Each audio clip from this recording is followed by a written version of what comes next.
महाभारत के युद्ध में कर्ण और अश्वत्थामा दो महाशक्तिशाली योद्धा थे।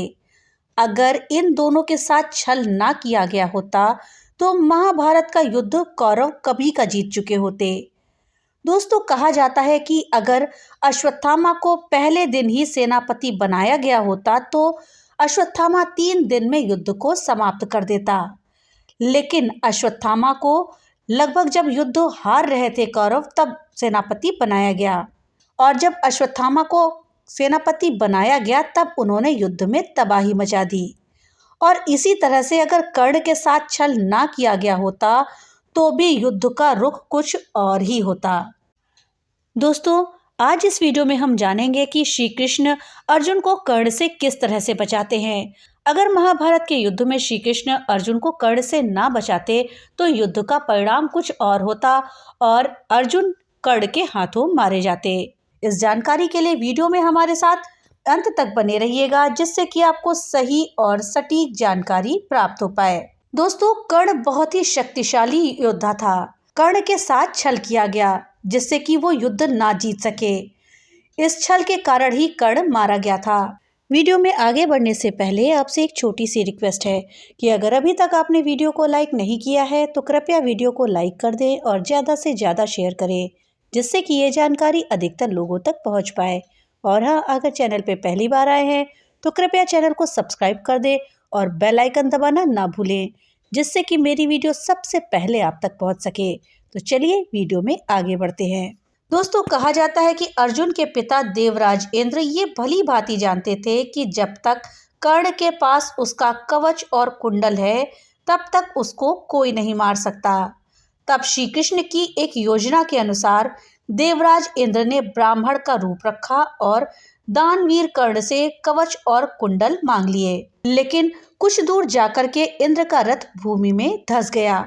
तब आकाशवाणी हुई, देवराज इंद्र, तुमने अपने पुत्र अर्जुन की जान बचाने के लिए छल पूर्वक कर्ण की जान को खतरे में डाला है।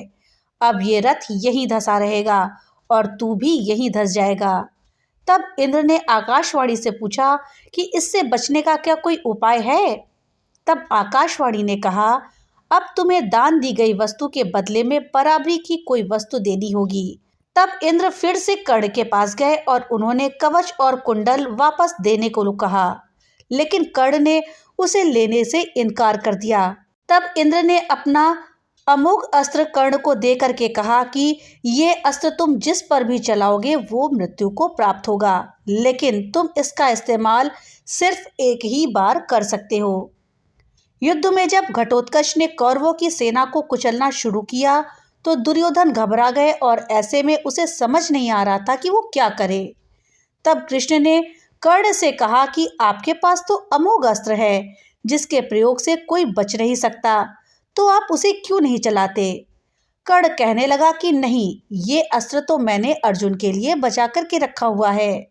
तब श्री कृष्ण कहते हैं कि अर्जुन पर तो तुम तब चला पाओगे ये अस्त्र जब कौरव की सेना बचेगी और दुर्योधन बचेगा। ये घटोत्कच तो पूरी सेना को तहस नहस कर देगा। जब ये सब घटोत्कच के हाथों मारे जाएंगे तो फिर उस अस्त्र को चलाने का फायदा क्या है। दुर्योधन को ये बात समझ आ गई और वो कर्ण से अमोघ अस्त्र चलाने की जिद करने लगा। कर्ण दुर्योधन को समझाता है कि तुम घबराओ नहीं, ये कृष्ण की कोई चाल है। लेकिन दुर्योधन एक नहीं सुनता और कर्ण मजबूरन वो अमोघ अस्त्र घटोत्कच के ऊपर चला देता है। इस तरह से भगवान श्री कृष्ण अर्जुन को बचा लेते हैं। तो दोस्तों, इस तरह से भगवान श्री कृष्ण अर्जुन की जान कर्ण से बचा लेते हैं। अगर श्री कृष्ण उस दिन ये चाल ना चलते तो युद्ध का परिणाम कुछ और ही होता और कर्ण के हाथों अर्जुन का वध होता। दोस्तों, जानकारी आपको कैसी लगी हमें कमेंट बॉक्स में लिख करके जरूर बताइएगा। तो मिलते हैं अगली नई वीडियो के साथ, तब तक के लिए राधे राधे।